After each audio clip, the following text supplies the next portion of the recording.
Bismillahirrahmanirrahim. Assalamualaikum warahmatullahi wabarakatuh. Alhamdulillahi ala ihsani wa syukru lahu ala taufiqihi wa amtinani wa asyhadu an la ilaha illallah wahdahu la syarika lahu ta'ziman li sya'ni wa asyhadu anna Muhammadan abduhu wa rasuluhu dan ridwani. Allahumma shalli alaihi wa ala alihi wa ashabihi wa ikhwani. Hadirin dan hadirat yang dirahmati oleh Allah Subhanahu wa taala. Tidak terasa tinggal beberapa hari lagi insyaallah kita akan bertemu dengan bulan Ramadan dengan izin Allah Subhanahu wa taala. Oleh karenanya kita perlu mempersiapkan diri kita untuk menyambut bulan yang penuh keberkahan tersebut ya. Karena barang siapa yang berpuasa di bulan tersebut dengan puasa yang benar, maka akan diampuni dosa-dosanya yang telah lalu. Dan jika dosa-dosanya telah diampuni, maka dia akan masuk ke dalam surga Allah Subhanahu wa taala. Karena tidaklah seorang terhalangi dari masuk surga kecuali karena dosa-dosa yang dia lakukan ya. Oleh karenanya bulan tersebut Allah kondisikan agar kita mudah untuk beramal saleh. Di antaranya Allah bukakan pintu-pintu surga, ya futihat abwabul jannah, dibukakan pintu-pintu surga. Yang ini dalil bahwasanya pintu-pintu surga terbuka ya, siap untuk dimasuki oleh hamba-hamba Allah Subhanahu wa taala. Ini dalil bahwasanya surga itu sudah ada. Ini adalah akidah Ahlussunnah wal Jamaah. Dan pada waktu bulan Ramadan pintu-pintunya dibuka oleh Allah Subhanahu wa taala. Ya. Karena berbeda jika seorang bos berkata kepada anak buahnya, "Kamu nanti kerja yang baik ya, akan saya bangunkan rumah buat engkau." Tapi beda kalau bos mengatakan kamu kerja yang baik, rumah sudah ada tinggal dimasuki ya. Tentu kita lebih semangat kalau rumahnya sudah ada tinggal dimasuki. Kemudian kata Allah Subhanahu wa taala, kata Nabi sallallahu alaihi wasallam dalam riwayat yang lain, wa futihat abwabus sama, dibukakan pintu-pintu langit yang menunjukkan amalan-amalan soleh hamba mudah diterima oleh Allah Subhanahu wa taala. Dalam riwayat yang lain, futihat abwabur rahmah, dibukakanlah pintu-pintu rahmat yang menunjukkan rahmat Allah banyak turun ke hamba-hambanya tatkala bulan Ramadan. Kemudian wa ghulliqat abwabun nar, ditutuplah pintu-pintu neraka jahanam. Kemudian kata Nabi sallallahu alaihi wasallam, wa sufiddati syayatin, setan-setan juga dibelenggu sehingga mereka tidak leluasa untuk menggoda hamba-hamba Allah. Kemudian juga kata Nabi, wa yunadi munadin, ya baghiyal khairi aqbil wa ya baghiyal syarri aqsir. Dan ada yang menyeru di malam-malam bulan Ramadan, wahai pencari kebaikan, semangatlah, dan wahai pelaku maksiat, berhentilah. Ya, ini semua menunjukkan Allah mengkondisikan bulan Ramadan agar kita mudah untuk beramal saleh. Demikian pula kata Nabi, atakum Ramadan syahrun mubarak, telah datang kepada kalian bulan Ramadan, bulan penuh berkah. Kalau dikatakan bulan penuh berkah, berarti bulan tersebut banyak kebaikan. Karena berkah dalam bahasa Arab ya maknanya adalah kasratul khair, yaitu kebaikan yang banyak. Berarti beramal soleh di bulan Ramadan pahalanya tidak sama dengan beramal soleh di bulan-bulan yang lainnya. Apalagi kata Nabi SAW, walillahi utaqa'u minan nar wa dzalika kullal lailah. Dan setiap malam di bulan Ramadan Allah catat hamba-hambanya terbebaskan dari neraka jahanam, dan itu berlaku setiap malam. Ya, dari malam pertama kalau Anda tidak berhasil dicatat sebagai orang terbebas dari neraka jahanam, masih ada malam kedua. Kalau malam kedua Anda tidak berhasil, masih ada malam ketiga. Kalau tidak berhasil lagi, masih ada malam keempat, dan seterusnya. Ini semua dikondisikan oleh Allah agar kita mudah untuk beramal saleh. Ya. Oleh karenanya, kalau seorang bertemu dengan bulan Ramadan, kemudian dia tidak diampuni oleh Allah, maka dia adalah hamba yang celaka. Kata malaikat Jibril, syaqiya abdun adraka Ramadan fansalakha minhu falam yughfar lahu.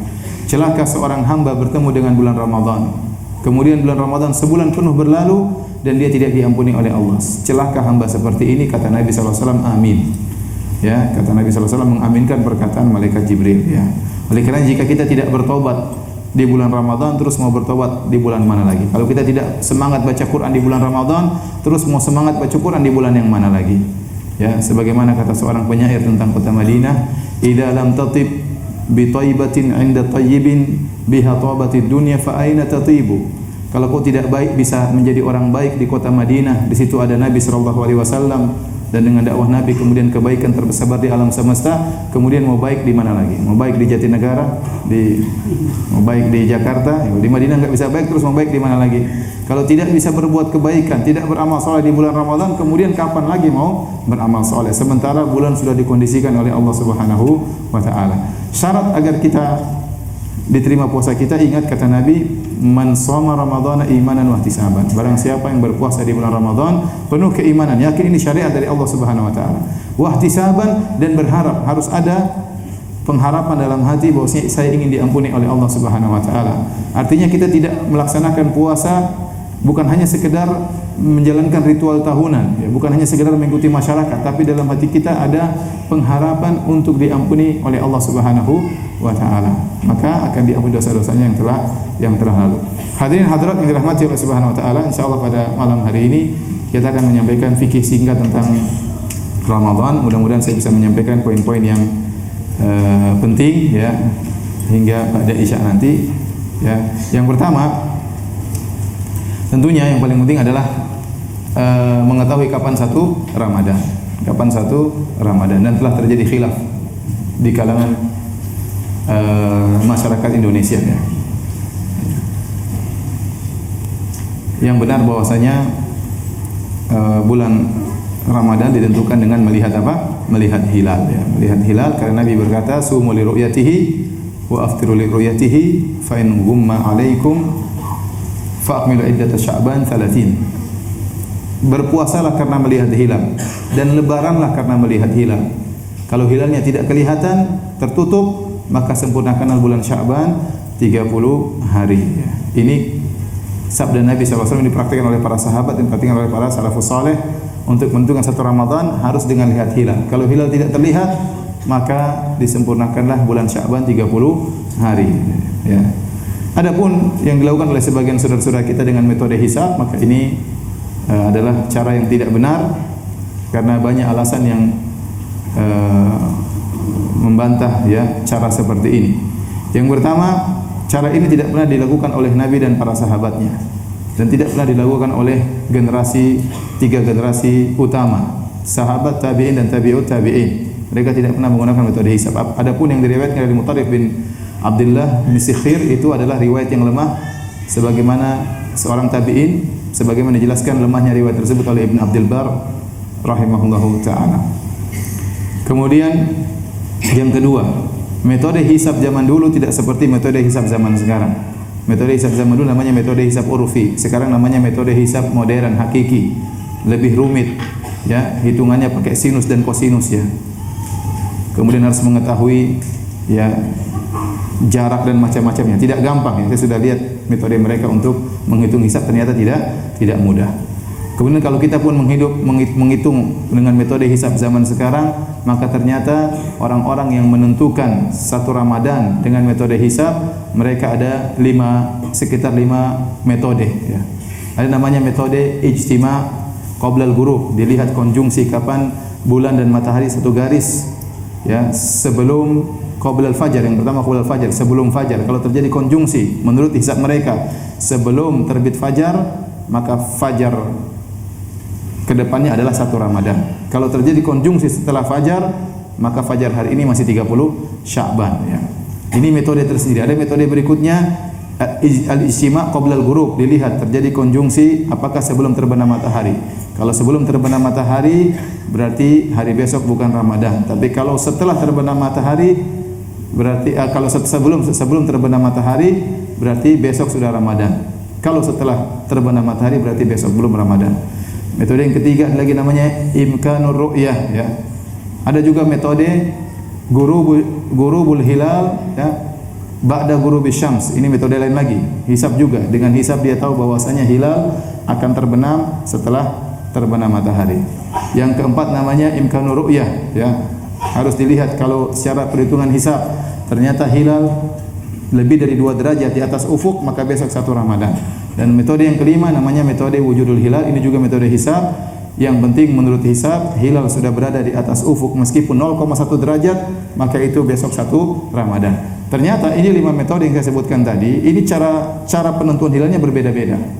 Jadi kalau kita tanya ikut metode hisab yang model mana? Ada 5 metode apa? Hisab ya. Yang benar bahwasanya dengan cara melihat hilal. Kenapa? Di antaranya juga karena meskipun ada hilal, tapi kalau tidak kelihatan, Nabi suruh menyempurnakan bulan Sya'ban 30. Dalam hadis Ibnu Abbas, kata Nabi SAW, wa in hala bainakum wa bainahu sahab. Kalau seandainya hilal tersebut terhalangi oleh awan menghalangi kalian, berarti hilalnya sudah ada nih. Wa in hala bainakum wa bainahu ay bainal hilal sahabun. Kalau ada awan yang menghalangi antara kalian dengan hilal, berarti hilalnya ada atau tidak?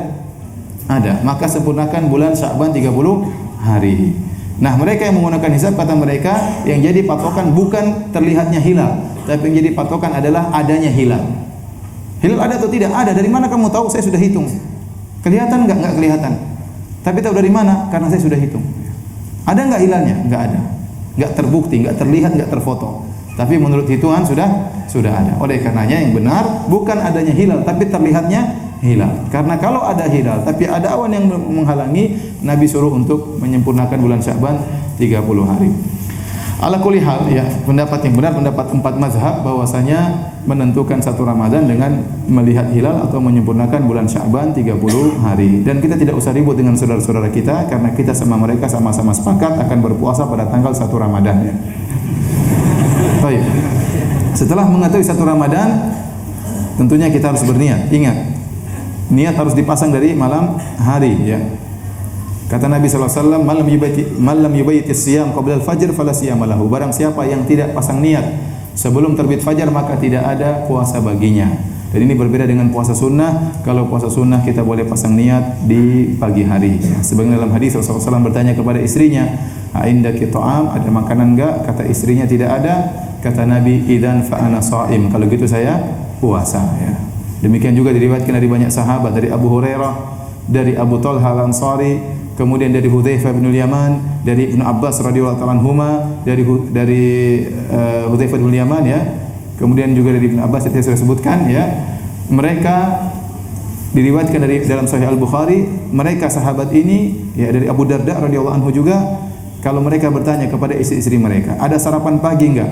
Kata istrinya, "Tidak ada." Kata mereka, "Kalau begitu kami puasa." Kalau gitu kita puasa, ya. Seandainya semua suami seperti ini, luar biasa, ya. Istriku ada sarapan enggak? Enggak ada. Kalau gitu papi puasa. Ada sarapan enggak? Besoknya lagi enggak ada. Kalau gitu papi puasa. Besoknya lagi, besok ada sarapan enggak? Mami enggak ada. Mami ngapain aja. Jadi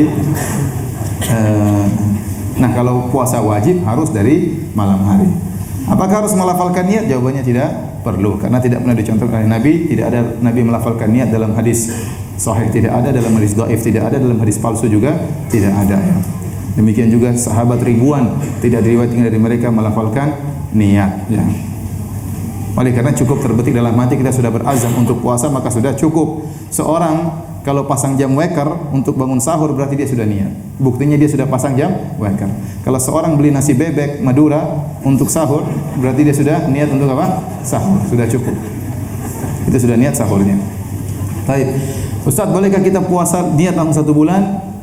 Lebih hati-hati tiap malam kita berniat. Tapi sebagian ulama memberi rukhsah, seperti ulama Syafi'iyah, boleh berniat langsung 1 bulan penuh. Kenapa? Dalilnya apa?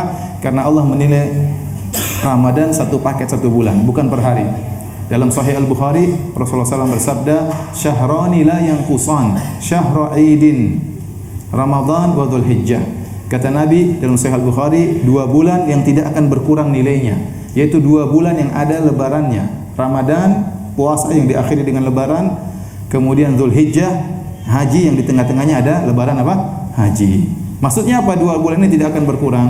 Para ulama menjelaskan maksudnya bulan itu terkadang 29 hari, terkadang 30 hari. Nah, menurut Nabi 29 hari puasa sama dengan 30 hari puasa, nilainya sama saja. Nilainya sama saja. Bahkan dalam hadis Sunan Abi Dawud dan dari Ibnu Mas'ud, kebanyakan Rasulullah SAW berpuasa itu 29 hari daripada 30 hari. Jadi Nabi menjelaskan, Anda puasa 29 hari atau Anda puasa 30 hari sama saja nilainya di sisi Allah. Ini kata Ibnu Hajar, berarti Allah tidak menilai per hari, tapi Allah nilai per paket. Yang penting satu bulan. Jadi Ramadan dilihat bukan per hari, tapi satu bulan. Kalau dilihat 1 per bulan, 1 paket per bulan, berarti seorang boleh berniat langsung 1 bulan. Ini sisi pendalilan disebut oleh Hafidz Ibnu Hajar dalam Fathul Bari. Baik. Kalau dia sudah berniat, maka selanjutnya silakan kita siap-siap untuk bersahur, ya. Jadi Ramadan pertama kali puasa, sejarah puasa, pertama kali Rasulullah SAW datang ke kota Madinah, Rasulullah SAW berpuasa mewajibkan kepada para sahabat puasa hari Asyura, yaitu 10 10 Muharram. Dan Rasulullah SAW di awal-awal datang kota Madinah suka untuk menyepakati ahlul kitab, ya, dengan harapan ahlul kitab tersebut bisa masuk ke dalam Islam. Ya, Rasulullah SAW menyelisih orang musyrikin dan bersepakat dengan apa? Ahlul kitab di awal-awal Islam. Ya, makanya Nabi SAW waktu sholat juga di awal-awal menghadap apa? Baitul Maqdis. Itu kiblatnya Yahudi. Namun setelah itu 16 bulan dirubah oleh Allah menghadap ke Ka'bah, ya. Demikian juga Nabi SAW di awal datang kota Madinah puasa seperti ahlul kitab, puasa hari Asyura. Hari Asyura puasanya hukumnya wajib. Kemudian setelah itu pada tahun 2 Hijriah turun firman Allah, ya ayyuhalladzina amanu kutiba alaikumusiyam kama kutiba alladzina min qablikum la'allakum tattaqun. Wahai orang yang beriman, diwajibkan sekalian berpuasa sebagian diwajibkan atas ahlul kitab sebelum kalian. Maka wajiblah puasa bulan Ramadan. Maka akhirnya puasa Asyura hukumnya jadi mansukh dari wajib menjadi sunnah. Wajib menjadi apa? Sunnah. Awal tahun 2 Hijriah sehingga yang wajib jadi puasa Ramadan berapa hari? 1 bulan, 30 hari atau 29 hari. Namun di awal diwajibkan puasa bulan Ramadan sama, mirip dengan puasanya ahlul kitab sebagaimana penjelasan Ibnu Jarir At-Tabari. Ahlul kitab dahulu mereka puasa tanpa sahur. Demikian juga para sahabat di awal diwajibkan puasa tanpa sahur. Aturannya barang siapa yang sudah tidur malam sudah tidak boleh lagi makan dan minum. Artinya kalau ada seorang tidur jam 9, sudah enggak boleh makan lagi dan minum. Kalau dia terjaga jam setengah 10 kehausan enggak boleh minum lagi. Kenapa? Kalau sudah tidur tidak boleh lagi makan dan minum. Dan inilah cara puasanya ahlul kitab. Berjalanlah puasa seperti ini puasa yang sangat berat. Sampai akhirnya terjadi suatu peristiwa, seorang sahabat namanya Qais bin Sirmah Al-Ansari radhiyallahu taala anhu, dia bekerja di siang hari, dia berpuasa, kemudian waktunya berbuka dia pulang ke rumah. Tanya sama istrinya, ada makanan buat berbuka atau tidak? Kata istrinya tidak ada. Sekali lagi sahabat ini tidak ngomel-ngomel. Kamu ini ngapain aja, saya kerja dari siang. Jadi para sahabat tuh orangnya sangat apa? Tidak suka ngomelin istrinya, ya. Ya, sama istrinya juga tidak ngomelin suaminya, sama. Maka istrinya bilang, tunggu saya cari makanan dulu. Istrinya pergi cari makanan, faghalabatu ainahu. Dia ngantuk, ketiduran. Aturannya kalau sudah tidur nggak boleh apa? Makan. Akhirnya istrinya bawa makanan, lihat suaminya tidur, kata istrinya, khaybatan lak, rugi engkau wahai suamiku, rugi. Sudah nggak bisa makan, nggak bisa minum, nggak bisa berhubungan juga. Dalam sebagian riwayat, dalam riwayat mursal disebut oleh Ibnu Hajar, dia terbangun, istrinya, kamu terbangun dia. Kamu belum tidur kan? Kata suaminya, sudah. Belum tidur? Sudah. Enggak boleh makan dan enggak boleh minum. Akhirnya dia pun tidak makan terus sampai besok puasa lagi. Siang harinya ghusyiya alaihi, dia pun pingsan. Maka sampailah kabar ini kepada Nabi SAW bahwasanya Qais bin Sirmah pingsan. Maka turunlah firman Allah Subhanahu wa taala, "Uhilla lakum lailatas siyami rafathu ila nisaikum." Dihalalkan bagi kalian malam hari untuk bergaul dengan istri-istri kalian. Sehingga firman Allah, fal ana basyiruhunna wa batagu ma kataballahu lakum. Kalau malam hari silakan gaulilah istri-istri kalian. Wa kulu washrabu, makanlah dan minumlah kalian hatta yatabayyana lakumul khaytul abyadu minal khaytil aswadi minal fajar, sampai jelas benang putih dari benang hitam sampai terbit fajar. Fafarihu farahan syadidan. Kaum muslimin waktu turun ayat ini mereka gembira luar biasa. Antum coba bayangkan antum menjadi sahabat. Aturan pertama malam enggak bisa berhubungan dengan istri. Kemudian tidak boleh makan, tahu-tahu berubah hukumnya, boleh sampai subuh. Semangat atau tidak? Semangat. Para sahabat gembira dengan gembira yang luar biasa. Kita pun sangat gembira. Kita bilang alhamdulillah sahabat tadi pingsan. Kita bilang jazakallah khairan. Kalau dia tidak pingsan, kita yang pingsan. Pingsan di siang hari, pingsan di malam hari. Baik hadirin hadirat yang rahmatullah subhanahu wa ta'ala, sejak itu maka berubahlah aturan, ada namanya sahur.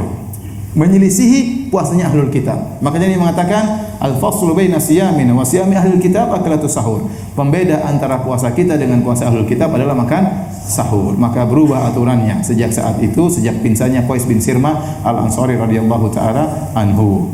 Maka ingat, di antara sunnah ibadah yang sangat mulia adalah makan sahur. Makan sahur. Kata Nabi SAW, tasaharu fa inna fi sahuri barakah. Makanlah sahur karena dalam sahur itu ada keberkahan. Kata Nabi, tasaharu walau biluqmah. Bersahurlah kalian meskipun hanya sesuap makanan. Tasaharu walau bijur'atin min ma'. Makanlah sahur meskipun hanya seteguk air. Apa keberkahan makan sahur? Ibnu Hajar menyebut dalam Fathul Bari, ada beberapa poin tentang keberkahan makan sahur. Pertama, jika Anda makan sahur, berarti Anda mengikuti sunnah Nabi SAW. Keberkahan yang kedua, Anda menyelisih ahlul kitab. Keberkahan yang ketiga, Anda mendapati waktu mulia. Sahur itu waktu yang berkah. Karena di waktu sahur Allah mudah memaafkan hamba-hambanya, Allah mudah mengabulkan doa hamba-hambanya, dan seterusnya. Wabil ashari hum yastaghfirun, kata Allah di waktu sahur mereka beristighfar. Oleh karenanya ingat, sahar itu dalam bahasa Arab artinya akhirul lail, penghujung malam. Ya, menjelang subuh itu namanya waktu sahur. Makanya kalau ada orang makan sahur jam 1 malam itu bukan makan sahur. Itu namanya makan malam. Untuk menghindari bahaya laten, bahaya lapar tengah malam. Jadi makan sahur itu menjelang apa? Sahur. Itulah waktu keberkahan. Kemudian di antara keberkahan sahur, Anda makan yang berkah. Sahur itu makannya berkah. Nah, kalau Anda makan yang berkah, ini akan berpengaruh dalam aktivitas ibadah Anda di siang hari. Meskipun Anda puasa, Anda semangat baca Quran, semangat sholat sunnah, kenapa Anda makan makanan yang berkah? Karena kita yakin keberkahan makanan berpengaruh dengan aktivitas keagamaan kita. Jadi bukan masalah saya kuat, saya nggak perlu sahur. Bukan masalah kuat-kuatan. Masalahnya Anda makan makanan yang apa? Berkah. Kemudian kata Ibnu Hajar, di antara keberkahan sahur akan menghindarkan orang dari akhlak yang buruk. Kok bisa? Karena kalau orang tidak makan sahur, dia kelaparan. Kalau orang kelaparan suka marah-marah. Dengan makan sahur, seorang tidak suka marah-marah. Kenapa? Perutnya sudah terisi. Ya. Banyak orang ngamuk-ngamuk, banyak orang ribut-ribut, banyak orang demo-demo, banyak di antaranya karena sebabnya masalah apa? Perut. Ya. Baik, hadirin dan hadirat yang dirahmati oleh Allah Subhanahu wa taala. Dalam satu hadis kata Anas bin Malik an Zaid bin Sabit radhiyallahu ta'ala anhuma, Zaid bin Sabit berkata, tasahharna ma'an Nabi sallallahu alaihi wasallam. Kami makan sahur bersama Nabi sallallahu alaihi wasallam. Thumma qama ila salat. Kemudian Nabi pergi menuju salat. Qultu, kata Anas bin Malik, kam kana baina sahur wal adzan? Berapa jarak antara sahur dan adzan? Adzan sini kata para ulama maksudnya antara adzan dan iqamat. Antara sahur dan iqamat. Kata Zaid bin Sabit, qadru 50 ayat, seukuran membaca 50 ayat. Baik. Ini hadis dalam Sahih Bukhari. Ada beberapa faedah yang bisa kita ambil dari hadis ini. Yang pertama, disyariatkannya sahur bersama. Disyariatkannya sahur bersama. Jadi bukan disyariatkan bukan cuma buka bersama. Ya, bukan cuma bukber, ada juga sarber, ya, sahur bersama. Ya. Jadi yang mau kasih sumbangan jangan cuma sumbangan apa? Berbuka puasa. Sahur juga kasih apa? Sumbangan, terutama tatkala ada i'tikaf. Karena di antara sunnah adalah makan sahur bersama. Jadi kalau Anda diundang sama teman, ya akhi, makan sahur di rumah saya, Anda penuhi dalam rangka menjalankan sunnah Nabi sallallahu alaihi wasallam. Tapi kalau Anda tidak diundang, jangan ketuk rumah orang. Baik, yang kedua, faedah dari hadis ini pula yaitu bagaimana para sahabat mengukur waktu dengan bacaan Quran. Kenapa? Karena kehidupan mereka penuh dengan ibadah. Orang-orang Arab dahulu mengukur waktu bukan dengan perkara akhirat, tapi dengan perkara duniawi. Kata mereka, seukuran menyembelih seekor onta, seukuran menyembelih seekor kambing misalnya. Kalau para pelaku maksiat mengatakan seukuran minum 2 cangkir arak misalnya. Ya. Tapi para sahabat mengatakan seukuran membaca 50 ayat Al-Quran. Ya, karena mereka selalu ingat dengan hari akhirat. Ya. Yang ketiga, ternyata jarak antara sahurnya Nabi sampai qomat cuma baca 50 ayat. 50 ayat mungkin setengah jam. Ya. Atau dalam tafsiran yang lain jarak antara sahur dengan adzan. Jadi 15 menit atau 20 menit, 30 menit. Jadi Nabi kalau diartikan qomat, antara sahur dengan qomat cuma baca 50 ayat, berarti Nabi berhenti sahurnya menjelang apa? Menjelang adzan. Dan ini menunjukkan bahwasanya sunnah mengakhirkan sahur. La yazalun nasu bi khairin ma ajjalul fitr wa akharus sahur. Kata Nabi sallallahu alaihi wasallam, senantiasa manusia dalam kebaikan jika mereka menyegerakan berbuka dan mengakhirkan sahur. Taib. Sahur sampai kapan? Sahur ada batasan akhirnya, limitnya sampai azan subuh. Kalau sudah azan subuh harus berhenti, tidak boleh dilanjutkan. Karena Allah telah menjelaskan dengan dalam Al-Quran dengan jelas, hatta yatabayyana lakumul khaytul abyadu minal khaytil aswadi minal fajar, sampai jelas benang putih dari fajar, terbit fajar, azan subuh harus berhenti. Nabi berkata dalam hadisnya, ya, inna Bilalan yu'adzinu bil lail, sungguhnya Bilal itu azan pertamanya di malam hari. Wa kulu washrabu, maka makanlah dan minumlah kalian hatta yu'adzina Ibnu Ummi Maktum, sampai Ibnu Ummi Maktum azan kedua, azan yang kedua. Kalau Ibnu Ummi Maktum sudah azan kedua, maka harus berhenti. Hadis-hadis ini sangat jelas dan ayat sangat jelas. Dari sini jumhur ulama berpendapat barang siapa yang sudah mendengar azan kemudian nekat makan dan minum, maka puasanya tidak sah. Tapi ada hadis memang ya, Rasulullah SAW mengatakan, "Idza sami'a ahadukum nida wal ina'u fi yadihi fala yadh'u hatta yaqdi hajatahu." Jika salah seorang dari kalian mendengar azan sementara gelas atau makanan di tangannya, maka jangan dia letakkan sampai dia selesaikan hajatnya. Hadis ini diperbincang oleh para ulama. Sebenarnya mengatakan hadis ini mauquf, tidak sahih, ijtihad sebagian sahabat dan tidak marfu dari Nabi SAW. Sebenarnya mengatakan hadisnya dhaif. Sebenarnya mengatakan hadisnya sahih tapi harus ditakwil. Kenapa harus ditakwil? Karena bertentangan dengan sharih ayat. Bertentangan dengan hadis-hadis yang sahih, maka dengan kalian sampai dengar azan subuh. Sementara dalam hadis ini kalau dengar azan masih makan dan minum. Sebenarnya mentakwil maksudnya kalau Anda mendengar azan sementara orang tersebut tidak amanah dalam azan, maka silakan makan dan minum. Atau Anda ragu dia azan benar atau tidak, silakan makan dan minum. Intinya ya, jumhur ulama berpendapat hadis ini kalaupun diamalkan dianggap sahih maka rukhsah, keringanan. Kalau Anda lagi dengar azan segera minum, selesaikan. Adapun sebagian orang yang bergampang-gampangkan sudah azan masih makan, masih minum, masih santai, ya.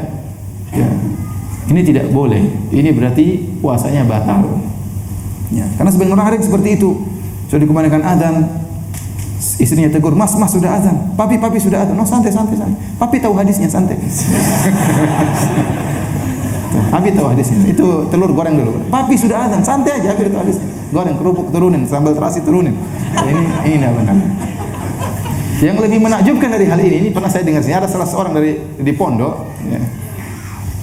Ini pondok sebagian ikhwan ya. Dulu saya alhamdulillah sekarang sudah banyak perubahan. Dulu ada kesan ingin menyelisih masyarakat. Jadi semangat berbuka sebelum masyarakat. Dan saya pernah mendapati komunitas seperti itu. Jadi kita tinggal di pondok sudah menjelang maghrib. Tunggu, ayo kamu naik lantai 3 lihat ada matahari enggak? Sudah tidak ada, bukan. Masyarakat belum ada yang azan. Di lantai 3 tidak. Ya gimana mau lihat banyak bambu, banyak pohon, banyak lihat mataharinya ada tapi ente enggak kelihatan karena ente naik lantai 3, naik lantai 100 baru. Jadi akhirnya semangat menyelisih masyarakat, kita menjalankan sunnah berbuka dengan segera, masyarakat terlambat. Bukan terlambat-terlambatan, mataharinya yang benar lihat ada atau tidak. Demikian juga masalah sahur, ingin mengakhirkan sahur sehingga berlebihan. Ini kejadian nyata. Saudara saya cerita, kerabat saya cerita, kami tidur di suatu pondok, sholat lail bersama 10 hari terakhir, makan sahur bersama. Sudah tiba waktu azan subuh, seorang santri berkata, "Ustaz, saya azan dulu ya." "Ustaz, saya azan." Kata ustaznya, "Jangan dulu, saya masih makan, jangan dulu." Jangan dulu. Jadi Allah berfirman, "Makan dan minumlah kalian sampai terbit fajar." Allah tidak berfirman, "Makan dan minum kalian sampai ustaz kenyang." Kan? Jadi ini hati-hati, tidak boleh main-main dalam hal ini. Barang siapa sudah dengar azan harus berhenti. Allah sudah kasih limit, Nabi sudah kasih limit. Ya. Kalau ada ijtihad benar, ada ijtihad dari sebagian salaf. Ingat, yang jadi dalil bukan sebagian salaf, ijma' salaf yang merupakan dalil. Ya. Sebagian salaf ada yang sengaja tutup pintu terus makan, itu ijtihad mereka. Bukan dalil menyelisih hadis Nabi sallallahu alaihi wasallam. Tidak semua mereka menguasai hadis-hadis Nabi sallallahu alaihi wasallam. Oleh karena saya katakan pendapat jumhur ulama, kalau sudah dengar azan harus apa? Berhenti. Demikian juga ini dalil bahwasanya kita boleh makan dan minum tidak sebagaimana dipahami oleh masyarakat, ada namanya waktu imsak 10 menit sebelum azan. Ini adalah bid'ah ya. Ibnu Hajar mengatakan bid'ah yang mungkar. Di zaman beliau juga ada semodel imsak ini. Kalau sudah menjelang subuh, menjelang azan subuh, orang-orang matikan lampu, tidak boleh makan dan minum. Sekarang ada istilah namanya apa? Imsak. Ya. Jadi kalau 10 menit lagi, lama 10 menit. Seandainya imsak 1 menit masih mending. Ini 10 menit sebelum azan subuh sudah teriak di masjid, imsak. Padahal 10 menit waktu efektif, bisa nambah sepiring, 2 piring juga boleh. Dan masih bisa berhubungan dengan istri ya. Jadi jangan diharamkan apa yang dihalalkan oleh Allah Subhanahu wa taala. Baik. Kita lanjutkan. Allah menggandengkan 3 perkara, berhubungan, makan dan minum sampai menjelang subuh. Kata Allah, "Fal ana basyiruhunna." Di malam hari silakan menggauli istri-istri kalian.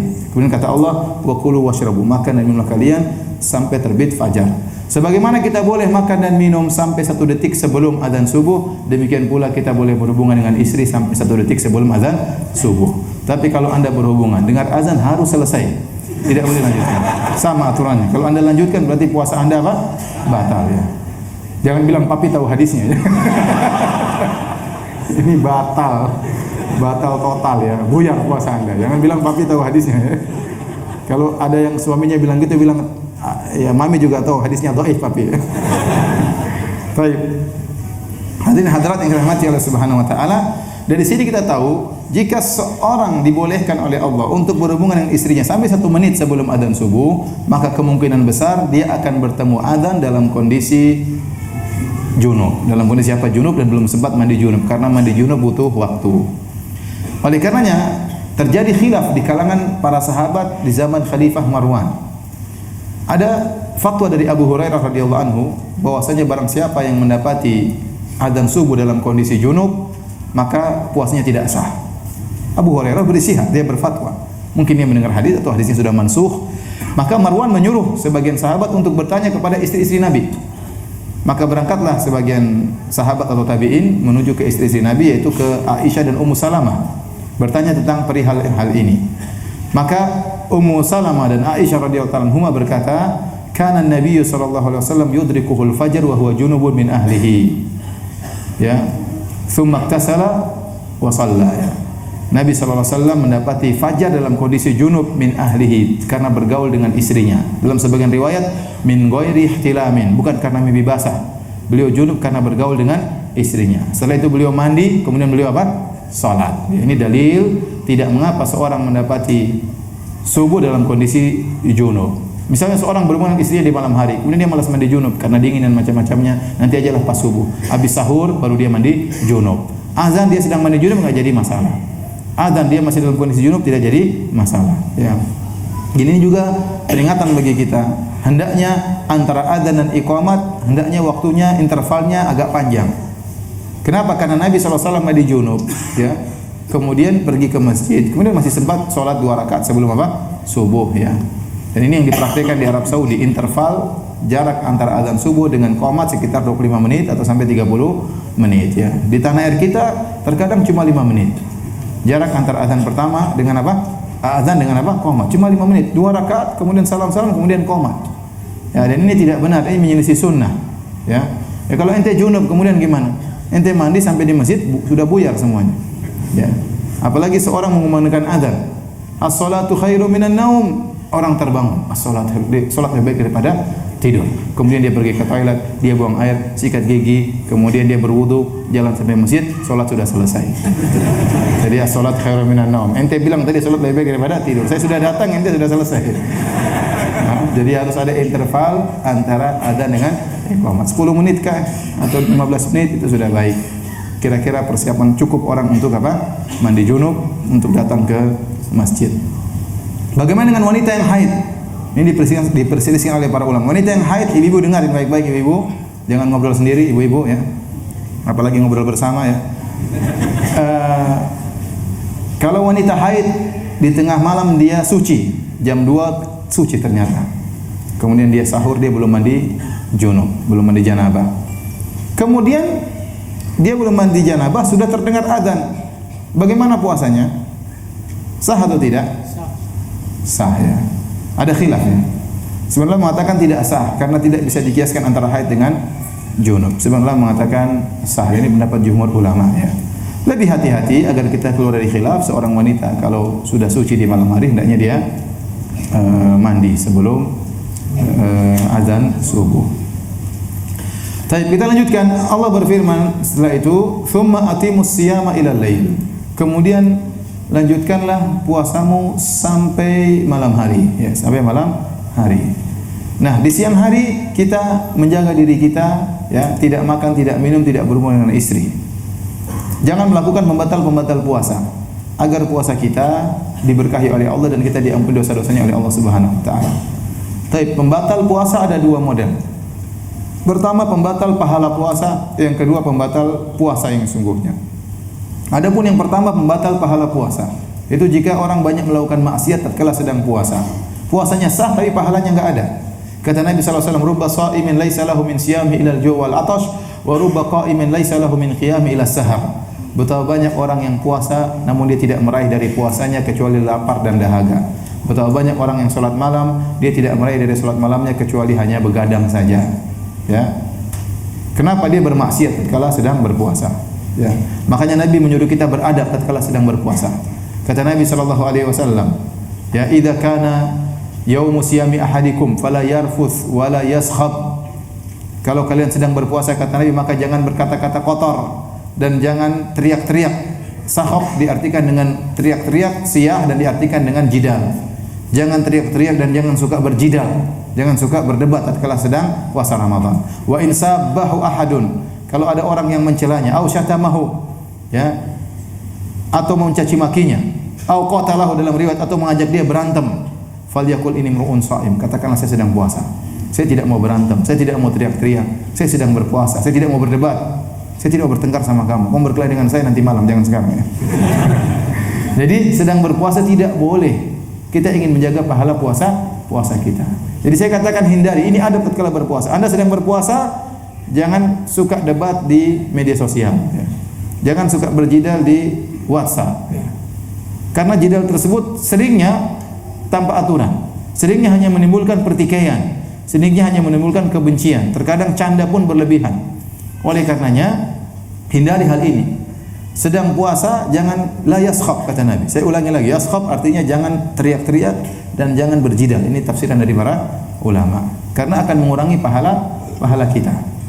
Demikian juga jangan melakukan maksiat. Kata Jabir bin Abdullah dalam Musannaf Ibnu Abi Syaibah, "Idza sumta," kalau kau sedang berpuasa kata Jabir, "falyasum sam'uka wa basaruka wa lisanuka." Kalau kau sedang berpuasa, maka hendaknya matamu juga puasa, telingamu juga puasa, lisanmu juga puasa. Ya. Anil kadzib wal maharim. Jangan kau berdosa, jangan kau mengucapkan kata-kata yang haram. Wa an adal jar, dan jangan kau mengganggu tetanggamu.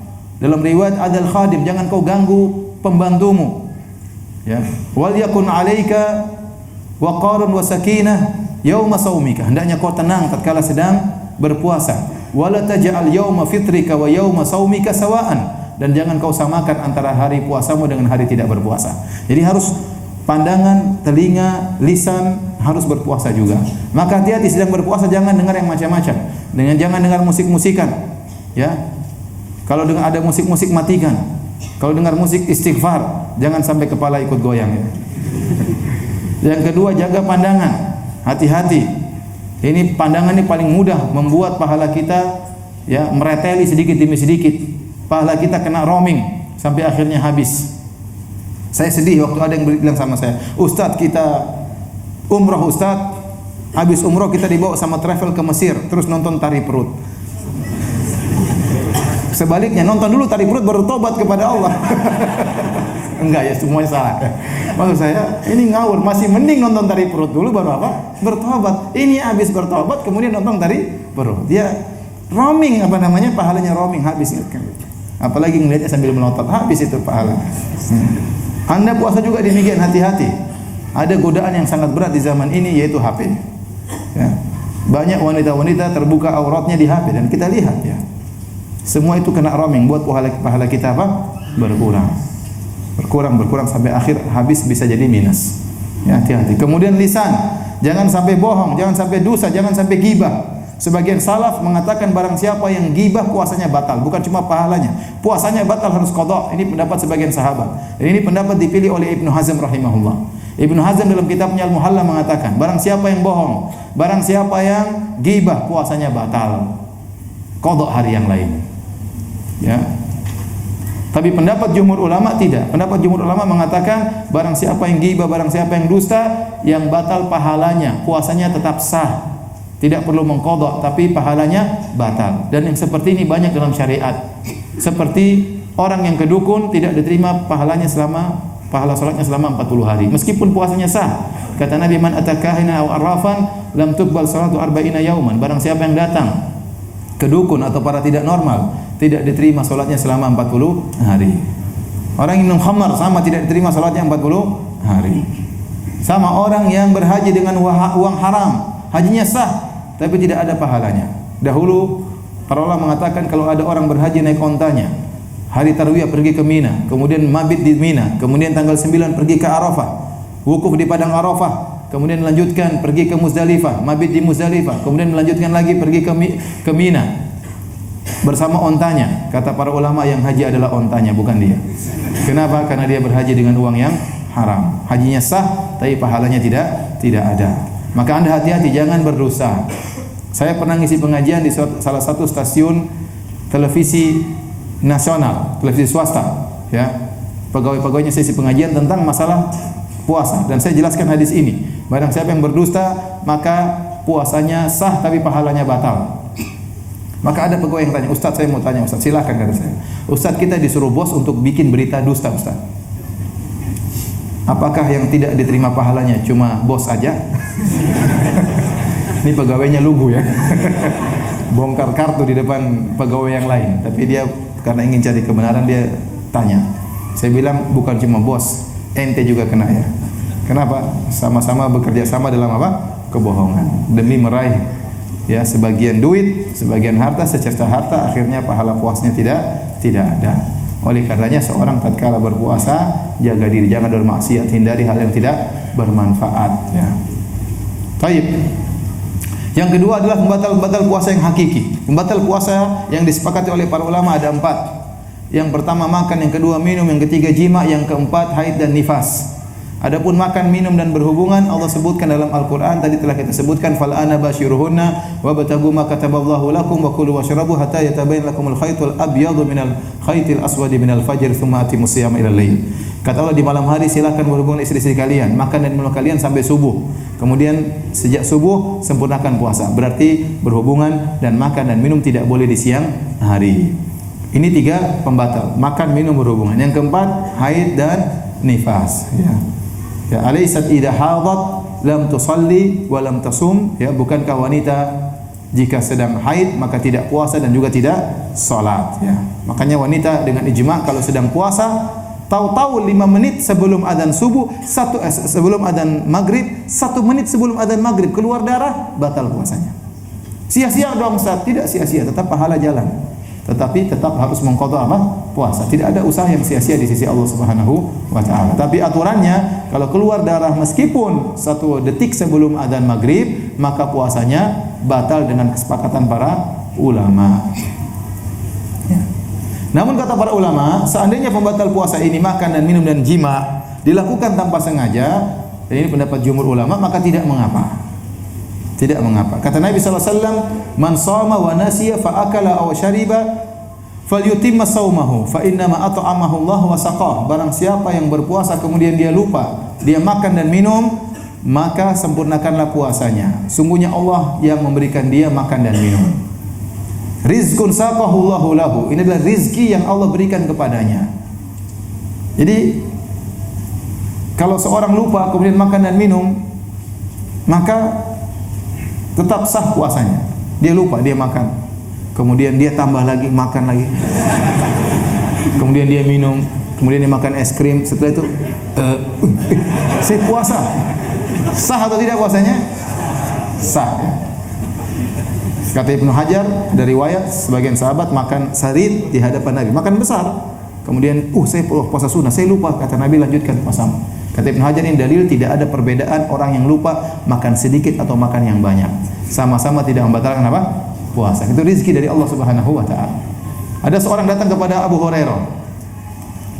Dia bertanya, "Ya Abu Hurairah, saya tadi puasa, kemudian saya pergi ke rumah teman, saya makan. Saya lupa." Kata Abu Hurairah, "Lanjutkan puasamu." Terus saya pergi lagi ke rumah teman yang lain. Terus saya makan lagi. Saya lupa. Kata Abu Hurairah, "Lanjutkan puasamu." Terus saya pergi lagi ke rumah teman, saya makan lagi. Saya lupa. Kata Abu Hurairah, "Lanjutkan puasamu. Fa innaka mru'un lam ta'tadis siyam." Kau adalah orang yang tidak biasa apa? Puasa. Makanya sering lupa. Kalau lupa, maka itu anugerah dari Allah Subhanahu wa taala. Makanya para ulama khilaf. Sampai ulama mu'asirin khilaf. Kalau kita lihat orang makan dan minum lupa, tegur atau tidak? Tegur atau tidak? Hah? Ada khilaf tadi. Ada yang mengatakan harus ditegur, ada yang bilang biarin aja. Tapi kalau saya yang lupa jangan tegur. Kalau antum mau tegur harus waktu yang pas. Jangan dia lagi makan sambal yang dia tegur, puasa. Ya.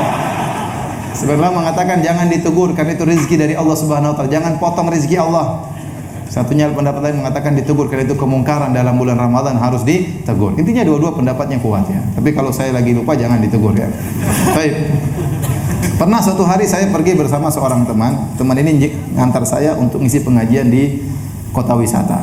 Tapi kita datang kepagian. Hari Senin atau Kamis, itu musim dia puasa sunnah. Saya tidak puasa. Dia bilang, Ustaz, kita datang terlalu cepat, kita sarapan dulu. Oh, silakan. Saya juga belum sarapan. Akhirnya kita duduk di samping masjid. Kemudian ada warung-warung kecil situ. Kata teman saya, Bu, teh manis 2. Bu, nasi goreng ada enggak? Oh, belum siap, Pak. Mie ayam belum siap juga. Ini belum siap juga, Pak, baru ada teh. Ya udah, teh aja. Akhirnya kita minum bareng-bareng. Setelah dia selesai minum, "Ya Ustaz, saya hari ini puasa." Kata saya, rezekimu cuma teh.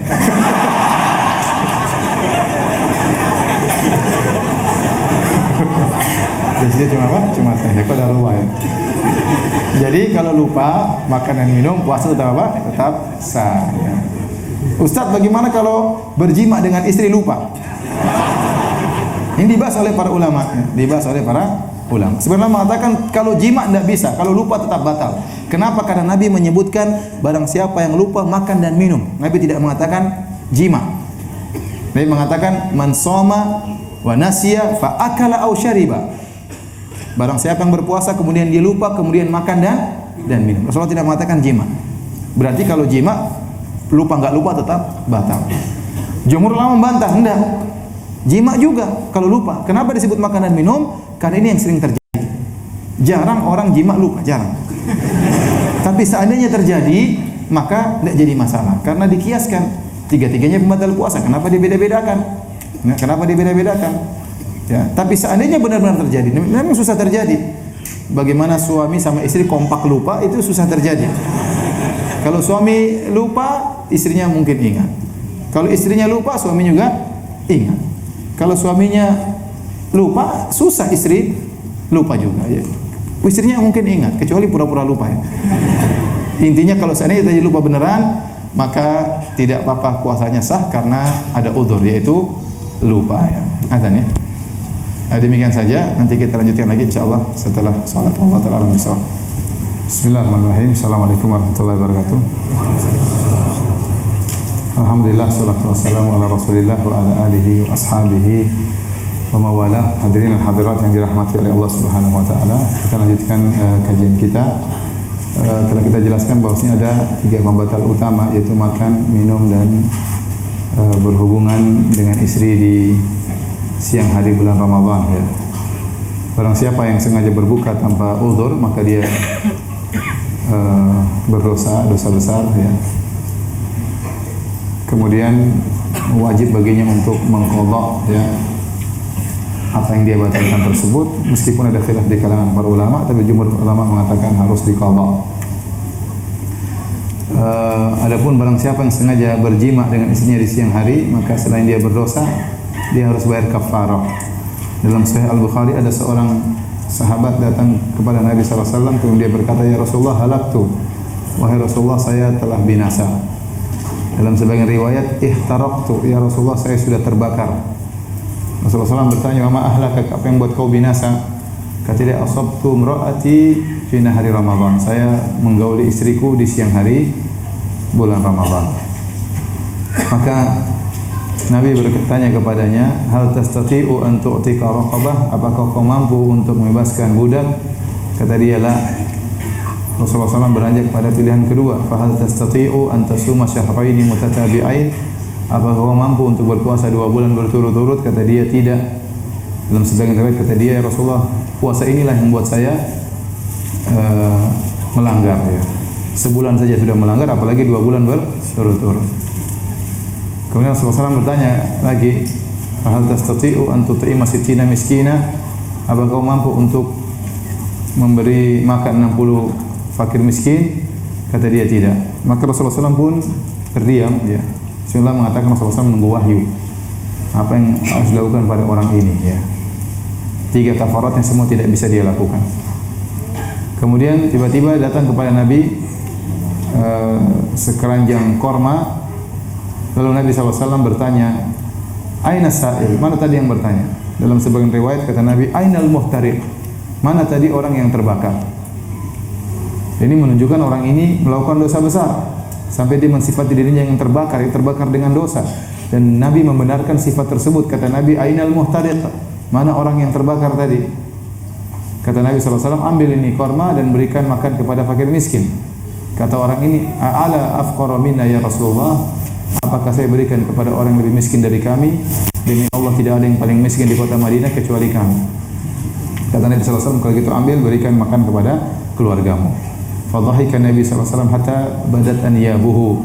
Nabi tertawa sampai terlihat gigi taringnya.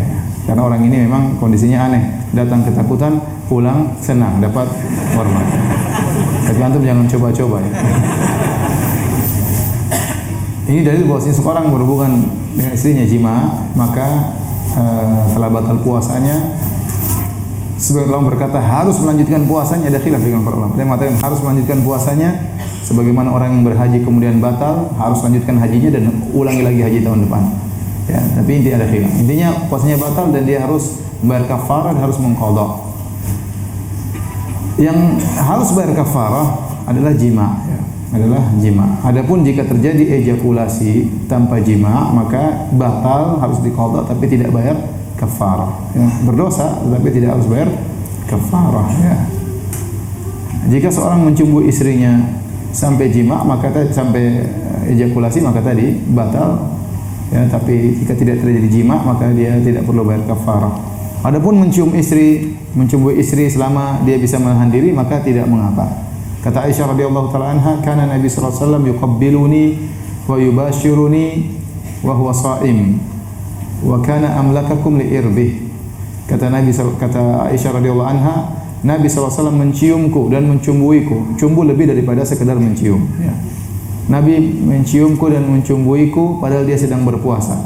Dia adalah orang yang paling bisa menahan syahwatnya. Ini dijadikan dalil bahwasanya begitu mesranya Nabi dengan istrinya sampai puasa tidak menghalangi dia untuk mencumbui, menyenangkan hati istrinya. Jadi boleh tatkala Anda sedang berpuasa, Anda mencium ataupun mencumbui istri, tapi masing-masing tahu diri. Ya, kalau ternyata dia tidak bisa menahan hawa nafsunya, maka jangan coba-coba mencumbu istrinya. Ya, karena sebagian orang kalau sudah nafsunya sudah bergelora, sudah hilang 2/3 akalnya. Bahkan sebagian orang hilang otaknya semuanya. Oleh karenanya hati-hati. Tapi kalau dia mampu menahan dirinya, maka tidak mengapa. Namun jika ternyata dia mencumbu istrinya sampai akhirnya terjadi ejakulasi, maka batal puasanya, dia berdosa. Karena berarti dia telah mengeluarkan syahwatnya, namun tidak perlu bayar kafarah. Kapan terjadi kafarah? Kalau terjadi apa? Jima. Kalau terjadi kemaluan, masuk ke kemaluan. Adapun jika tidak sampai pada derajat tersebut, maka tidak wajib bayar kafarah. Tapi hadirin hadirat yang dirahmati oleh Allah Subhanahu wa taala, masalah pembatal-pembatal puasa, makan dan minum, para ulama menjelaskan ilah yang membuat makan dan minum membatalkan puasa, yaitu sesuatu yang disebut makanan atau minuman yang dimasukkan sampai ke lambung sehingga menguatkan tubuh. Itu yang disebut dengan makan dan minum. Maka semua yang disebut dengan makan dan minum, maka itu membatalkan puasa. Adapun yang tidak sesuai dengan nama makan dan minum, maka itu tidak membatalkan puasa. Karena ada khilaf di kalangan para ulama. Apa yang membatalkan puasa? Ada yang mengatakan setiap sesuatu yang masuk dalam rongga tubuh, maka itu membatalkan puasa. Ya, ada yang mengatakan tidak semua rongga tubuh. Maksudnya kalau membatalkan kalau masuk ke lambung. Karena itulah tempat makan dan minum. Adapun kalau cuma sampai di paru-paru dan itu tidak sampai ke lambung dan yang selainnya, maka itu bukan makan dan minum, ya. Baik, hadirin hadirat yang dirahmati Allah Subhanahu wa taala, dan ada di sana perkara-perkara yang dianggap membatalkan oleh masyarakat ternyata tidak membatalkan. Contoh, ada sebagian berfatwa kalau buang air besar usahakan jangan di siang hari. Kenapa? Kalau buang air di siang hari, seorang cebok, maka jarinya masuk di duburnya, batal puasanya. Karena ada benda asing yang masuk di dalam rongga tubuhnya. Terus kapan buang air? Nanti malam. Wah, repot kalau rasa buang air jam 10 pagi harus ditunda sampai jam 10 malam, ya repot. Ada yang mengatakan barang siapa yang ngupil maka batal puasanya. Kenapa? Karena dia masukkan jari di rongga hidungnya, ya. Ini tidak benar. Dalam bahasa apapun, ngupil tidak dikatakan makan dan minum. Kecuali upilnya dirasa, ya. Demikian juga memasukkan ngorek-ngorek kotoran telinga batal, ini enggak benar, ya. Tidak semua yang dimasukkan dalam rongga tubuh batal. Contoh, kita berkumur-kumur, bukan kita masukkannya dalam rongga mulut. Waktu kita beristinsyak bukan kita masuk dalam rongga apa? Hidung, batal atau tidak? Tidak, tidak batal. Tidak membatalkan apa? Puasa ya. Dari situ ya banyak ulama berbicara tentang masalah pembatal-pembatal kontemporer, tapi ini panjang lagi kalau kita ingin bahas. Saya kemarin ngisi kajian khusus tentang pembatal-pembatal puasa kontemporer, maka waktunya tidak cukup. Baik, hadirin hadirat yang dirahmati oleh Allah Subhanahu wa taala. Kata Allah, "Tsumma atimus siyama ilal lail." Kemudian berpuasalah kalian sampai malam hari. Yang disebut dengan malam adalah terbenamnya matahari. Tidak disyaratkan malam harus gelap gulita. Begitu matahari terbenam maka itu sudah malam, ya. Berbeda dengan orang-orang Syiah yang mereka tidak berbuka puasa kecuali sudah gelap gulita. Adapun kita ahlu sunnah, kita orang Islam, maka kita berbuka puasa kalau terbenam matahari, karena Allah mengatakan sampai terbenam matahari, sampai malam. Dan disunahkan menyegerakan berbuka. Suatu hari Rasulullah SAW bersafar dengan para sahabat, kemudian Rasulullah SAW gharabatis syams, matahari sudah tenggelam. Kata Rasulullah SAW, ya Bilal, inzil fajdah lana. Wahai Bilal, turun dan siapkan makanan untuk berbuka. Waktu itu matahari baru saja tenggelam, sehingga masih terang. Kata sebagian sahabat, ya Rasulullah, inna alaika naharan. Ya Rasulullah, masih siang, masih terang. Dalam sebagian riwayat, ya Rasulullah, asyams, ya Rasulullah, masih kelihatan matahari. Dalam sebagian riwayat, ya Rasulullah, alau amsaita, kalau ditunda lagi sebentar, wahai Rasulullah. Kata Rasulullah SAW, ya Bilal, inzil fajdah lana. Wahai Bilal, turun bikin makanan. Maka Rasulullah SAW segera berbuka begitu cepatnya, sampai sebagian sahabat mengatakan, seandainya ada salah seorang di antara kita naik di atas onta, matahari kelihatan. Saking begitu tenggelam langsung apa? Makan dan minum. Karena sunnahnya segera berbuka. Maka Rasulullah SAW mengatakan, idza aqbala al-lailu min hahuna wa adbara an-naharu min hahuna wa gharabatis syams faqad aftara as-sha'im. Kalau malam sudah datang dari arah sana, kemudian siang telah pergi dari arah sana dan matahari telah tenggelam, gharabatis syams, piringan matahari terakhir sudah tenggelam, maka waktunya berbuka. Ya. Maka ingat, kita berbuka, hukum asal ingat, al-yaqin la yazulu bisyak. Keyakinan tidak bisa dihilangkan dengan keraguan. Jika kita ragu sudah terbenam matahari atau belum, maka jangan kita berbuka sampai kita apa? Yakin. Yakin tersebut dengan mendengar azan, atau kita punya jam menentukan waktu berbuka, atau dengan tanda-tanda yang lain. Kalau kita ragu jangan. Karena asalnya kita masih siang. Dan tidak boleh kita berpindah kepada berbuka kecuali kita telah yakin telah malam. Tapi kalau kita sudah yakin, contoh Anda dan istri sedang berdua-duaan ya di pinggir pantai menantikan sunset ya. Kemudian matahari tenggelam pelan-pelan. Begitu tenggelam, silakan berbuka. Jangan ragu-ragu. Jangan bilang, "Mas, jangan dulu, Mas. Siapa tahu mataharinya balik." Enggak akan balik. Kalau balik kiamat berarti. Kalau tenggelam sudah dia akan balik lagi. Ya udah, buka puasa. Belum azan, enggak jadi masalah. Azan itu belum tentu, ini kita depan mata. Azan itu untuk membantu kita lihat matahari sudah tenggelam atau belum. Wong sekarang matahari sudah tenggelam, azan mau enggak azan enggak urusan. Ya. Kita sudah boleh buka puasa karena sudah terbuka matahari tenggelam di hadapan kita. Baik. Saya tanya sama antum, ya. Mana yang lebih dahulu berbuka? Orang di lantai 100 atau di basement? Mana yang berbuka? Orang di lantai 100 atau basement atau sama saja? Nah, yang bilang sama saja angkat tangan. Sesat dan menyesatkan. Enggak, saya bercanda. Yang mengatakan di atas angkat tangan. Ragu-ragu sekarang. 1, 2. Yang bilang pertama kali berbuka yang di basement yang mana? Sedikit juga. Di basement kenapa? Gelap. Yang di luar berbuka, yang di bawah. Yang di luar dibuka, yang di bawah. Kenapa? Kalau di atas matahari masih kelihatan. Entah Anda mengatakan bumi bulat atau bumi datar, pokoknya kalau Anda di atas matahari semakin apa? Mudah kelihatan. Faham? Jadi mana di luar dibuka? Berbuka? Lantai bawah, di basement di luar berbuka. Kenapa saya sampaikan hal ini? Karena saya pernah mengalami, saya pernah naik pesawat, pas mendarat di Cengkareng, masih di atas, tahu-tahu pilotnya berkata, para penumpang sekalian, sekarang waktunya berbuka untuk daerah Cengkareng, Jakarta dan sekitarnya. Orang-orang pada buka, saya buka jendela, matahari masih kelihatan. Ternyata dia menyampaikan pengumuman waktu berbuka di mana? Di darat, di atas belum berbuka.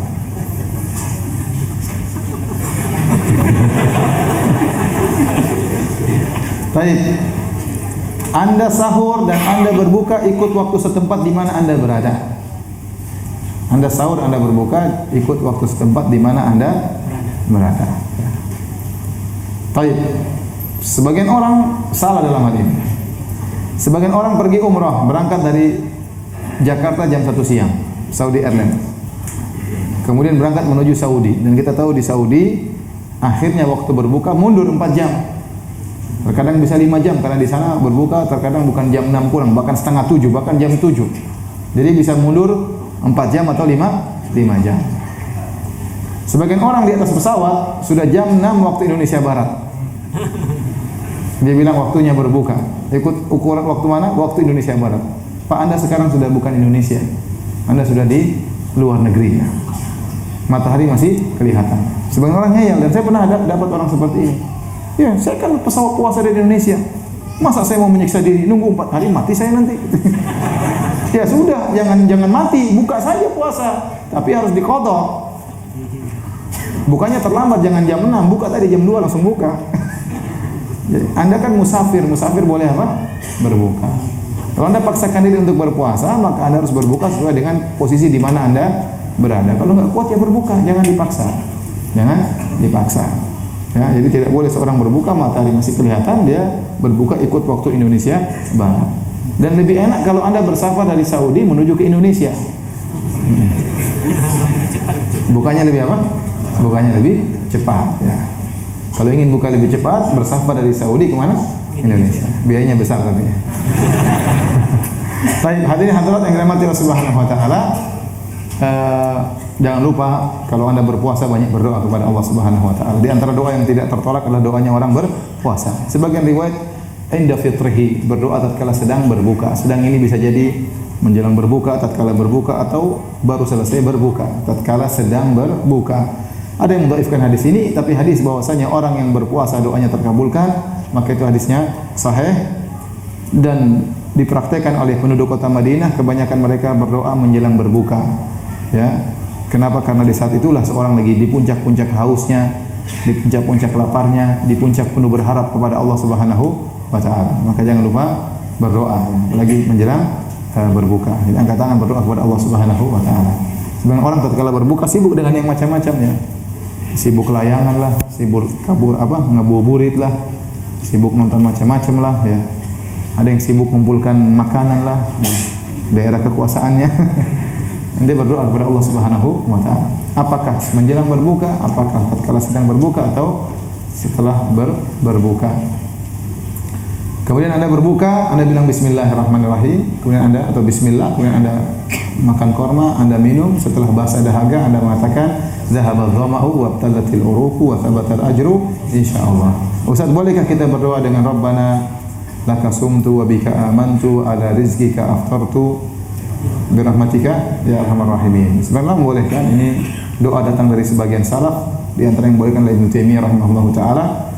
Tapi hadis ini, doa ini bukan dari Nabi sallallahu alaihi wasallam. Boleh kita berdoa dengan doa bebas, di antaranya doa ini karena lafalnya baik, maknanya baik dan diriwayatkan dari sebagian salaf, tetapi tidak boleh kita katakan sunnah Nabi. Tidak boleh ya. Tidak juga kita katakan bid'ah, tidak. Jadi boleh-boleh saja berdoa dengan doa apa saja. Tapi sunnah Nabi kalau kita sudah minum, kita bilang zahabadh dhama'u wabtallatil uruqu wa thabatal ajru insyaallah taala. Kalau sudah selesai berbuka, maka sunnahnya tidak makan banyak-banyak ya. Tidak makan banyak-banyak, makan secukupnya. Terutama yang manis-manis, Rasulullah SAW berbuka dengan rutab ya. Ya, kalau tidak ada rutab baru dengan apa? Korma ya. Kalau tidak ada korma baru beliau minum air. Jadi buka dengan rutab atau korma, dan ini sunnahnya, atau yang manis-manis supaya kekuatan tubuh segera kembali. Tidak disunahkan langsung makan besar. Kenapa? Karena kita harus sholat maghrib ya. Kalau makan banyak-banyak nanti sholat malam juga, sholat tarawih juga terasa berat. Karena ada sebagian orang saking laparnya, kemudian dia makan banyak-banyak, dia balas dendam. Akhirnya dia tidak kuat lagi. Dan saya baru dengar cerita, seumur hidup saya tidak pernah dengar cerita kecuali di negeri itu. Saya bersafar di luar negeri. Kemudian teman-teman di sana cerita, Ustadz di sini ada restoran terkenal, restoran Persia, restoran enak banget. Banyak orang makan di situ. Dan anehnya di bawah restoran tersebut ada ambulans. Kenapa ada ambulans? Karena banyak orang kekenyangan langsung masuk ambulans. Wah, seumur hidup saya baru dengar ada negara yang seperti itu. Jadi negaranya sangat makmur, bukan Saudi ya, negara yang lain.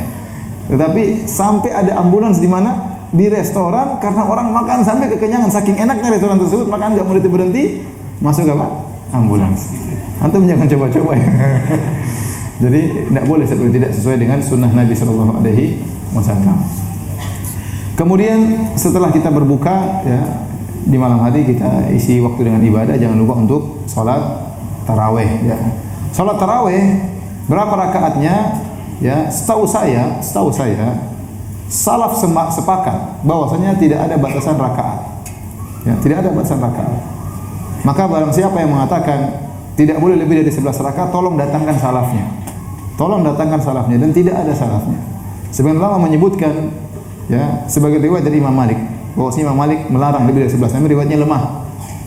Yang benar Imam Malik membolehkan salat bahkan 40 rakaat.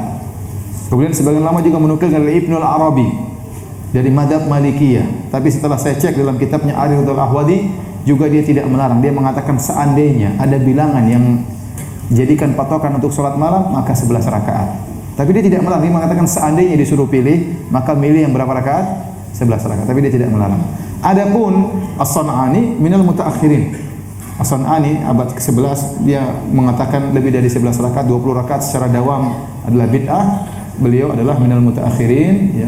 Adapun para salaf dahulu mereka salat lebih dari 11 rakaat, banyak diriwayatkan. Diriwayatkan Imam Ahmad rahimahullahu taala, kalau beliau sehat beliau salat malam 300 rakaat. Kalau beliau sakit 100 rakaat ya. Adapun jumlah rakaat yang terbaik maka 11 rakaat. Jika dikerjakan dengan tumakninah. Ya. Karena Aisyah mengatakan, "Ma zada Nabi sallallahu alaihi wasallam fi Ramadan wala fi ghairi Ramadan an 11 rakaat." Rasulullah SAW tidak pernah salat lebih dari 11 rakaat. Baik di Ramadan maupun di luar bulan Ramadan. Ini dalil para ulama sepakat kalau salat dikerjakan dengan tumakninah maka 11 rakaat yang terbaik, apalagi dengan panjang. Tapi apakah tidak boleh lebih dari 11? Jawabannya boleh. Dalilnya apa? Dalilnya banyak. Pertama, dalilnya seorang Arab Badui datang kepada Nabi SAW, hadis Ibnu Umar. Arab Badui bertanya kepada Nabi, "Ya Rasulullah, kaifa salatul lail?" Wahai Rasulullah, bagaimana salat malam? Kata Nabi SAW, "Salatul lail masna, salat malam 2 rakaat. Fa in khasya ahadukum subah falyusalli wahidatan tutiru lahu ma qad shalla." Kalau salah seorang kalian takut subuh, maka witirlah 1 rakaat. Nabi mengitlaqkan, mengumumkan, salatlah 2 rakaat. Rasulullah SAW tidak mengatakan sampai 11, tidak. Mungkin ada yang berkata, "Ya Rasulullah, mungkin Arab Badui ini sudah tahu tidak boleh lebih dari 11. Siapa bilang? Dia Arab Badui. Dia tidak tinggal bertetangga dengan Nabi. Sementara salat malam Nabi kebanyakan dalam apa? Dalam rumah. Jangankan bilangan, tata cara salat saja dia tidak tahu. Makanya dia tanya bagaimana cara salat. Kata para ulama, wong cara salatnya saja dia tidak tahu, apalagi jumlah bilangannya. Dan Nabi memutlakkan, kata Nabi, salat malam 2 rakaat, terus 2 rakaat sampai subuh. Kalau takut subuh maka satu rakaat. Nabi tidak mengatakan jangan lebih dari 11. Ini dipahami oleh jumhur ulama, 4 mazhab. Bahkan Ibnu Taimiyah mengatakan barang siapa menganggap lebih dari 11 rakaat tidak boleh, faqad akhta, dia telah salah.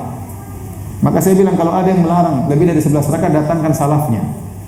Datangkan salafnya. Siapa salafnya? Dari kalangan tabi'in atau para ulama mazhab yang mengatakan tidak boleh lebih dari 11 rakaat. Kita memahami hadis Nabi dengan pemahaman salaf. Saya ulangi. Kita memahami hadis-hadis Nabi juga dengan pemahaman apa? Salaf ya. Karena sebagian orang terlalu kenceng, kita bilang boleh lah Anda menganggap itu bid'ah, tapi tidak usah terlalu kenceng sama pendapat yang lain, apalagi pendapat 4 mazhab. Tapi saya ulangi lagi, barang siapa yang mengatakan lebih dari 11 bid'ah, tidak boleh, apalagi kenceng dalam masalah ini, datangkan salafnya ya. Datangkan salafnya. Baik. Dalil yang kedua, Rasulullah SAW salat bersama para sahabat beberapa kali di malam-malam bulan Ramadan. Kalau tidak salah 3 kali atau 4 kali. Ya, dan biasa Rasulullah SAW salatnya berapa rakaat? 11 rakaat. Pada suatu malam Rasulullah SAW salat sampai tengah malam, mungkin dari awal malam sampai tengah malam. Kemudian Rasulullah SAW selesai, sudah witir. Maka para sahabat minta tambahan. Ya Rasulullah, lau nafaltana baqiyata lailatina hadhihi. Ya Rasulullah, bagaimana kalau kita lanjutkan, masih ada sisa setengah malam? Lihat semangat para sahabat. Sudah salat panjang, mereka masih minta tambah. Kalau kita imamnya selesai, alhamdulillah, alhamdulillah, alhamdulillah alamin. Ini sudah selesai, para sahabat misalnya masih minta apa? Tambah. Dan Nabi tidak menjawab, kalian kan sudah tahu tidak boleh lebih dari 11, jangan minta tambah. Kata sebagian ulama seperti Atiyah Salim, Syekh Atiyah Salim rahimahullah berkata, ini dalil bahwasanya para sahabat memahami tidak ada larangan dalam apa? Tambahan rakaat, makanya mereka minta apa? Tambahan.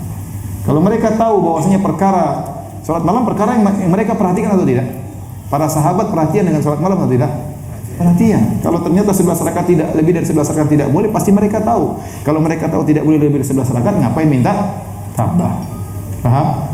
Dalil yang ketiga, bahwasanya dalam Sunan Abi Dawud, ya, kalau tidak salah sahabat Thalib bin Ali radhiyallahu anhu, putranya berkata, "Zarana abi fa amsa indana wa aftara indana wa shalla bina." Ayahku menziarahiku di rumahku sampai akhirnya di waktu tiba maghrib, kemudian dia berbuka bersama kami, kemudian dia sholat malam bersama kami sampai witir. Bapaknya lagi pergi ke kampung anaknya, bapaknya ini sahabat, pergi ke kampung anaknya karena dia sahabat, suruh jadi imam sama orang kampungnya. Kemungkinan besar 11 rakaat, tidak disebutkan bilangannya, tapi saya katakan kemungkinan besar 11 rakaat sampai witir. Suman hadara, kemudian dia pulang ke kampungnya. Ternyata di kampungnya juga belum sholat malam, nungguin dia. Ini jamaah yang setia, nunggu apa? Imam. Padahal tidak di SMS saya, tidak di WhatsApp enggak. Ya, kalau dia nunggu imamnya. Begitu sahabat ini datang, suruh jadi imam lagi. Sholat ronde kedua. Tatkala tiba waktu witir, qaddama rajulan, dia suruh orang lain jadi imam. Mereka bertanya, "Kenapa Anda tidak sholat?" Ternyata dia sudah witir tadi di ronde pertama. Dia berkata, "Sami'tu Rasulullah sallallahu alaihi wasallam yaqul," saya mendengar Rasulullah sallallahu bersabda, "La witrani fi lailah," tidak ada dua witir dalam satu malam. Kemungkinan besar sahabat ini salat lebih dari 11 rakaat. Paham? Dan tidak ada pengingkaran. Ini juga dalil seorang sudah witir, boleh lagi salat malam tapi tidak boleh witir dua kali. Intinya para hadirin, saya ulangi, salat yang terbaik 11 rakaat jika dikerjakan dengan tumakninah. Tapi kalau ada yang lebih dari 11 rakaat tidak perlu kita ingkari. Karena ini pendapat salaf. Bahkan saya tidak menemukan seorang salaf pun yang mengingkari lebih dari 11 rakaat. Ya. Dan ini yang dipraktikkan di Al-Haramain di Mekah dan Madinah. Ya. Sampai saat ini. Tapi hadirin hadirat yang rahmatillah subhanahu wa ta'ala, terakhir kita membahas tentang orang-orang yang beruzur tidak puasa. Orang-orang yang tidak beruzur tatkala puasa sehingga tidak puasa ada dua model. Model pertama adalah uzur yang tidak bisa hilang. Ya. Wa 'alal ladzina yutiqunahu fidyatun ta'amu miskin. Ada uzur yang tidak bisa hilang seperti orang yang sudah tua. Sudah tua, tidak mungkin dia kuat lagi, tidak mungkin dia muda lagi. Ya. Dia tua, tidak bisa puasa, maka uzur yang tidak bisa hilang enggak mungkin kita suruh qadha. Karena dia tidak bisa puasa. Maka dia harus bayar apa? Fidyah. Dikiaskan dengan seluruh uzur yang tidak bisa hilang. Contoh seorang kena komplikasi, ya. Dan menurut dokter sini susah disembuhkan. Gula, kemudian ginjal dan macam-macam. Maka dia bayar apa? Fidyah. Supaya saya tidak lupa, saya ingatkan fidyah itu dibayar kalau sebabnya sudah muncul. Jangan seorang di awal Ramadan langsung bayar fidyah 30 hari, tidak ya. Jangan. Jadi kalau dia sudah tidak bisa puasa hari ini, dia bayar untuk hari ini. Besok atau enggak dia tunda nanti pas setelah di bulan Syawal. Jadi dia sudah tidak puasa dulu, baru kemudian dia bayar apa? Fidyah. Jangan sebelum tidak puasa dia bayar fidyah, karena tidak boleh. Karena sebab belum ada, kemudian dia melakukan kafarahnya tidak kena. Harus timbul sebab dulu baru bayar apa? Bayar fidyah. Paham ya? Sama seperti saya pernah ketemu jemaah haji di mana di Mekah, ada seorang ibu bayar kambing 3. Saya bilang, "Ibu potong kambing berapa?" 3. Satu kambing berapa? 500 rial. Kok banyak sekali, Bu? Karena pembimbingnya suruh demikian. Kok banyak sekali, Bu? Kambing 3 buat apa aja? Haji cuma 1 kambing, Bu. Kata dia, 1 kambing buat haji, 1 kambing buat korban, 1 kambing buat pelanggaran. Ibu memang buat pelanggaran? Belum, tapi katanya pasti melanggar. Ini penjual kambing yang jualan kan. Ya enggak benar, kalau dia sudah potong kambingnya dulu belum melanggar tidak sah. Ya, harus melanggar dulu, baru ada sebab, baru bayar apa? Fidyah. Paham ya? Jadi bagi anda yang bayar fidyah ditunda nanti kalau sudah selesai sebulan atau pas sudah batal baru bayar, boleh dicicil. Jangan bayar di awal bulan langsung bayar seluruhnya. Jadi ini supaya saya nggak lupa. Jadi uzur yang tidak bisa hilang maka bayar fidyah. Contoh tadi orang yang sudah tua, orang sakit komplikasi, ya. Contoh misalnya Orang yang tinggal di tempat yang siangnya 21 jam misalnya. Dia mungkin sampai semuda masih bisa puasa. Tatkala sudah umur 40 sudah nggak kuat, bertahan 21 jam itu nggak kuat. Dan ini uzur nggak bisa hilang, ya sudah bayar fidyah. Tidak mungkin kita bilang wajib bagi kamu untuk safar ke Indonesia, ya nggak gampang seperti itu. Dia nggak kuat. Kalau dia mampu untuk di tempat lain silakan. Kalau ada waktu lain ternyata siangnya menjadi pendek, maka wajib dia puasa di hari yang lain. Tapi kalau ternyata tidak bisa pendek-pendek, siangnya panjang terus sepanjang tahun, maka dia bayar apa? Fidyah. Model uzur kedua adalah uzur yang bisa hilang, seperti orang sakit dan bersafar. Kata Allah, "Faman kana minkum maridun aw ala safarin fa iddatun min ayyamin ukhra." Barang siapa yang sakit atau bersafar, kemudian dia berbuka, maka berpuasalah di hari yang lain. Orang tidak safar terus, orang tidak sakit terus. Tidak sakit apa terus. Ini uzur yang hilang, maka harus diqadha. Fa iddatun min ayyamin ukhra, maka harus diqadha. Ya, di antaranya haid dan nifas. Haid tidak haid terus, nifas juga tidak nifas terus. Ini adalah uzur-uzur yang bisa hilang, maka harus diqadha. Ada jenis uzur yang masuk di antara uzur yang bisa hilang seperti menyusui dan hamil. Hamil dan menyusui termasuk uzur yang bisa hilang apa uzur yang terus-menerus? Uzur yang bisa hilang. Secara kias harusnya wanita hamil dan menyusui harusnya mengqadha. Namun sebagian fatwa dari Ibnu Abbas dan juga Ibnu Umar, wanita hamil dan menyusui boleh membayar apa? Fidyah. Nah, makanya ada khilaf di kalangan para ulama. Saya katakan, wanita hamil dan menyusui sebaiknya mengqadha agar dia keluar dari khilaf. Tapi sendiri tidak mampu karena dia kondisinya tidak mampu, ya. Sebagian suami masya Allah produktif hari ini, tahun ini istrinya hamil, tahun depan menyusui. Tahun depannya lagi hamil lagi, tahun depannya lagi menyusui. Tahun depan hamil lagi, tahun depannya menyusui. Sampai 11 anak, 11 kali 2 22 tahun tidak berhenti. Kapan mau qadha? Kapan mau qadha? Kalau kondisinya seperti itu berat, maka dia boleh bayar apa? Fidyah karena fatwa dari Ibnu Abbas dan Ibnu Umar radhiyallahu taala anhuma. Baik hadirin hadirat, demikian saja apa yang disampaikan pada kesempatan malam hari ini. Semoga Allah mudahkan kita bertemu dengan bulan Ramadan. Semoga ibadah kita diterima oleh Allah Subhanahu wa taala, diampuni dosa-dosa kita, dan semoga kita dipertemukan di surganya kelak. Kafirul majlis, subhanakallah bihamdik, asyhadu an la ilaha illa anta, astaghfiruka wa atubu ilaik. Assalamualaikum warahmatullahi wabarakatuh.